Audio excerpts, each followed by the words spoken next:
केजरीवाल जी, आपको कई साल हो गए हैं दिल्ली के मुख्यमंत्री बने हुए और विधानसभा के चुनाव आप जीतते हैं बहुत अच्छी नंबर्स के साथ, लेकिन लोकसभा नहीं जीत पाते। आपने अपनी राजनीति दिल्ली में जिस नाम पर शुरू की वो थी कांग्रेस के खिलाफ लड़ाई लड़के, उसके साथ तो आपने अलायंस कर लिया दिल्ली में। अब आप बताइए कि दिल्ली की जनता इंडिया के इस अलायंस यानी कि खास तौर पर आम आदमी पार्टी और कांग्रेस को वोट क्यों करे?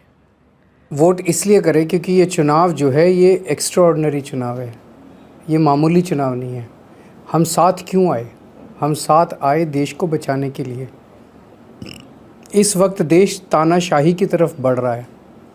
साक्षी जी, आपको ताज्जुब होगा, मैं जब से जेल से निकला हूँ, जनता के बीच में जब मैं जाता हूँ तो ये एक शब्द जिसे पहले नेता अक्सर, विपक्ष के नेता अक्सर यूज़ करते थे, तानाशाही हो गई है, तानाशाही हो गई है, ये अब जनता इस्तेमाल कर रही है कि तानाशाही हो गई है। और ख़ासकर मेरी गिरफ़्तारी के बाद कि अगर केजरीवाल को गिरफ़्तार किया जा सकता है फ़र्जी केस के अंदर, जो कि इतने भारी बहुमत से जीता हुआ मुख्यमंत्री है, तो इस देश में किसी को भी गिरफ़्तार किया जा सकता है। ये देश कुछ भी बर्दाश्त करेगा, तानाशाही बर्दाश्त नहीं करेगा।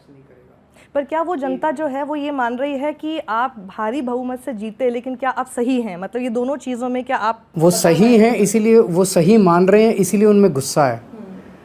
आज आप मेरे से अगर 2 महीने पहले पूछती कि दिल्ली में कितनी सीट जीत रहे हैं, मैं कहता 2-3 शायद जीत जाएं। आज मेरी गिरफ्तारी के बाद इतना ज़्यादा गुस्सा है जनता के अंदर दिल्ली में कि सातों की सातों सीटें जीतेंगे और अच्छे बहुमत से जीतेंगे। तो आपका जो पिछला चुनाव क्वेश्चन था, रशिया के अंदर क्या हुआ? रशिया में पुतिन ने सारे विपक्षी नेताओं को या तो जेल में डाल दिया या गिरफ्तार कर लिया और फिर चुनाव कराए। 87% वोट से जीत गए। बांग्लादेश में शेख हसीना ने सारे विपक्ष को जेल में डाल दिया और चुनाव कराए और भारी बहुमत से जीत गई। पाकिस्तान में उन्होंने इमरान खान को जेल में डाल दिया, उसका सिंबल छीन लिया, उसकी पार्टी छीन ली और वो जीत गए। हमारे देश में सबसे भारी बहुमत से जीते हुए मुख्यमंत्री को जेल में डाल दिया, उसकी पार्टी के 3 लोगों को नेताओं को जेल में डाल दिया और कहते हैं आ जाओ अब चुनाव लड़ते हैं। हेमंत सोरेन साहब को उन्होंने सिटिंग चीफ मिनिस्टर को जेल में डाल दिया, कह रहे हैं आ जाओ चुनाव लड़ते हैं। कांग्रेस पार्टी का अकाउंट फ्रीज कर दिया चुनाव के 1 महीने पहले, कहते हैं आ जाओ चुनाव लड़ते हैं। महाराष्ट्र के अंदर शिवसेना की पार्टी के 2 टुकड़े कर दिए, उनकी पार्टी का नाम छीन लिया, उनकी पार्टी के अकाउंट छीन लिए, उनकी पार्टी का दफ्तर छीन लिया, उनका निशान छीन लिया, कह रहे हैं आ जाओ चुनाव लड़ते हैं। एनसीपी के 2 टुकड़े कर दिए, एनसीपी का चुनाव चिन्ह छीन लिया, पार्टी छीन ली, कह रहे हैं आ जाओ।